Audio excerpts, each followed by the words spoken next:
তীব্র গরমের মধ্যে হিট স্ট্রোকে আক্রান্ত হয়ে গরমে অসুস্থ হয়ে স্কুল শিক্ষক আছেন হাবিব মারা গেছেন বলে দাবি চলাকালে হিট স্ট্রোকে মারা গেছেন 11 জন। হিট স্ট্রোক করে চুয়াডাঙ্গা ও পাবনায় 2 জন মারা গেছেন।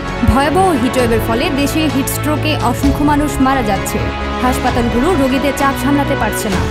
বিশেষজ্ঞদের মতে এবছরই বাংলাদেশে সবচেয়ে বেশি গরম পড়েছে, যা ইতিহাসে কখনো ঘটেনি। এমনকি সৌদি আরব, কাতার, দুবাই, সুদান, আফ্রিকার মতো দেশগুলোর থেকে বাংলাদেশের তাপমাত্রা বেশি। আবহাওয়া অধিদপ্তরের পর্যবেক্ষণ অনুযায়ী শেষ 3 দশকে বাংলাদেশের আবহাওয়া আগের তুলনায় উষ্ণ হয়ে উঠেছে।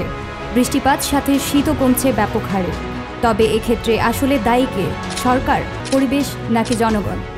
আমাদের আজকের ভিডিওতে আমরা শুধু এর কারণই জানব না, বরং এই অসহনীয় গরমে আমাদের করণীয় কী সে সম্পর্কেও জানার চেষ্টা করব। কেন হিটওয়েভ হয়? রেকর্ড পরিমাণ তাপমাত্রা ব্যাপকভাবে বৃদ্ধি পাওয়ার কারণেই দেখা দিয়েছে হিটওয়েভ। তীব্র হিটওয়েভ নিয়ে আবহাওয়াবিদরা বলছেন, বৈশ্বিক জলবায়ু পরিবর্তন, গাছপালা কেটে ফেলা, গ্রিনহাউস গ্যাসের পরিমাণ অনেক বেড়ে যাওয়া, অপরিকল্পিত নগরায়ন ও জলাশয় ভরাট করা এর অন্যতম কারণ। এছাড়া প্রতি বছর এই সময়ে পশ্চিমা লঘুচাপের প্রভাবে বৃষ্টিপাত হয়। এবার বৃষ্টিপাতও কম।